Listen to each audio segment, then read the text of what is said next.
Hello everyone, welcome to Malleus Gaming.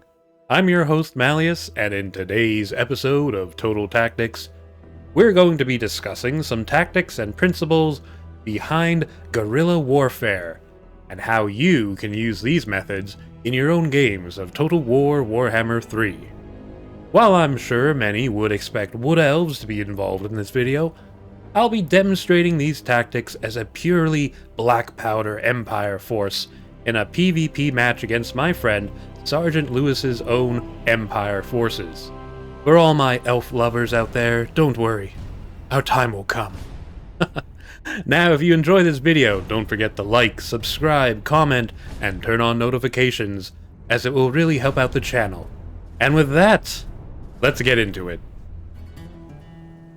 Guerrilla warfare is a form of asymmetric combat whereby opponents of unequal strength engage each other, with the smaller force using irregular tactics to overcome a superior foe. Guerrilla tactics are designed to greatly enhance the potency of a smaller, more mobile army and maximize the damage it can inflict upon larger, more unwieldy formations. The term guerrilla originates from the Spanish guerilla, which means little or small war. This itself originated during the Peninsular War of the 19th century, where Spain, Portugal, and Britain fought against the forces of Napoleonic France. Tactics associated with guerrilla warfare— I am of Spanish descent, so I'm going to be calling it guerrilla from now on. Tactics associated with guerrilla warfare have been seen since the earliest times of war, ranging from prehistory to the works of Sun Tzu in The Art of War. The genesis of modern guerrilla tactics can be seen with the strategies of Roman general Quintus Fabius Maximus Verrucosus, I'm pretty sure I pronounced that wrong, from the 3rd century BC. The general principles behind guerrilla warfare encourage the use of secrecy, mobility, and surprise. Guerrilla fighters take advantage of local terrain to avoid engaging larger formations, instead harassing smaller units and ultimately forcing the enemy to withdraw through attrition. Now, let's see this put into practice. So for this PvP battle, Sergeant Lewis and I used default settings. I believe the gold count was around 12,000? I originally was planning on going with a more World War I style army with 4 Nuln Ironsides reinforcing 2 steam tanks, one of which was my Master Engineer Lord, supported by 2 mortar war wagons and a pair of Outrider units with grenade launchers. Sergeant Lewis was coming in with a much larger force consisting of a Master Engineer, a Warrior Priest, 2 Hellstorm rocket launchers, 2 Hawkland long rifles, 2 units of knights, 3 units of handgunners, and 5 units of spearmen with shields. We obviously didn't know what the other was bringing, but we also didn't know what map we were playing on until the match started. Suffice to say, my battle plan changed immediately upon seeing the terrain and what I was up against. Alright, so little disclaimer here, I intended to have some close-up footage during this battle, however I was having some audio issues with that, so for better or worse, we're going to be using this overhead cam for the entire fight. At this point, we don't know what's going on, we can't see each other because of this huge hill. I am sending up my steam tanks over to see what's going on. But I also have a perspective from the east, because I have my Outriders in the woods over yonder. So at this point, all that Sergeant Lewis can see are my 2 steam tanks up on the hill. He's opening fire on them. Luckily, with the new update, they have that huge missile resistance bonus from the front. I am also sending my war wagons. My war wagons out to the flanks. Just opening up some bombardments. I'm trying to get his attention. The principles I'm trying to utilize during this fight are obfuscate, isolate, and eliminate. By obfuscate, I mean prevent the enemy from knowing what my army is like, what I'm doing.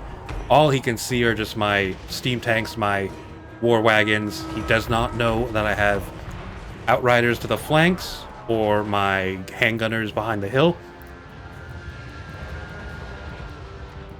I'm just applying pressure where I can. I want him to spread out. He's smartly not fully engaging with his army because he does not know what I have hidden. So he's sending out elements to try and figure that out. He's got his knights coming out, chasing after my war wagons. They are taking fire from my engineer. He's also sending in his warrior priest to attack my volley gun tank. He could do some good damage in combat. So I'm pulling back. When your enemy is advancing, you retreat. When they're retreating, you chase after them. So his knights have gone over the hill. He can now see what I have. They're going after my handgunners, who are opening fire. And I'm going to try and pin them in place with my war wagons as well. Easier said than done, but I'll be able to pull back with my handgunners and focus fire on the knights. On the other flank, we have more knights coming in. I'm going to try and hold them off with my other war wagon unit. The steam tank is taking a lot of damage from the warrior priest, doing a lot of damage in turn. I've got two handgunners. They're going to try and... there we go. Warrior priest is running away. The two handgunner units are going to execute him here at this point. Love to see it. They're going to pull back behind the hill so they don't get shot and deal with the other knights. Now, at this point, he knows what I have. Though his army is advancing, he's got a lot of spears, missile troops. They're in like a chevron, sort of a wedge formation, so they're well protected. But I have got my outriders pushing out now. This is the second part. After obfuscate, you gotta isolate and eliminate. His artillery has been isolated, and I'm sending my outriders in to eliminate them. Just much like I'm trying to do with the knights as well. Steam tank is still tanking a lot of firepower. It's lost most of its health, but still going strong. Knights are still being a little thorn in my side, and here comes some pigeon bombs. Doing massive damage to a unit of spearmen at the front. I have destroyed or routed his artillery, but his long rifles are in turn shooting my outriders, fending them off. War wagons still at the flanks firing mortars. Trying to take out his long rifles as best I can. And the steam tanks are still just bombarding them, just constantly keeping that pressure.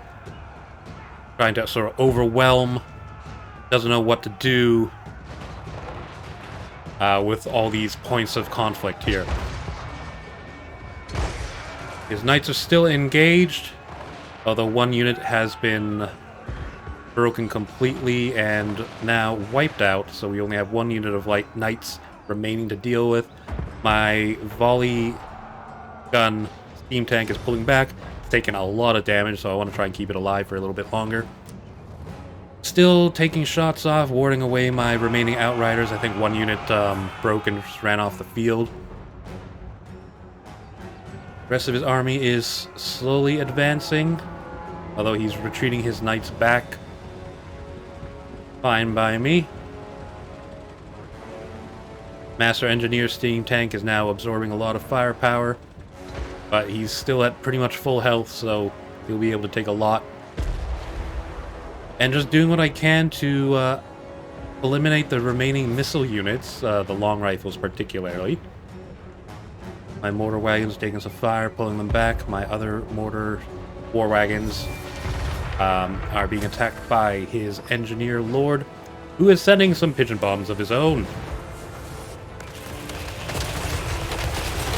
Took a good hit there, but I'm also firing back with my remaining iron sides, and we're doing massive damage to his engineer lord, who is going to get wiped out any second now.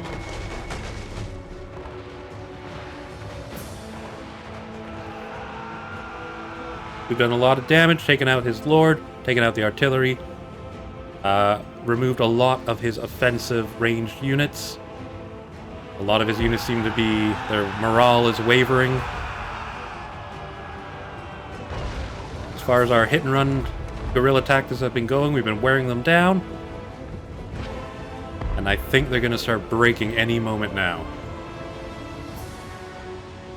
Like we've got some more pigeon bombs going off here.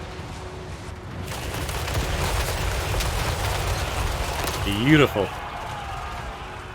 His units are trying to crest the hill, and I'm moving my handgunners to intercept, to shoot anything that gets to the top there. My second steam tank is coming back.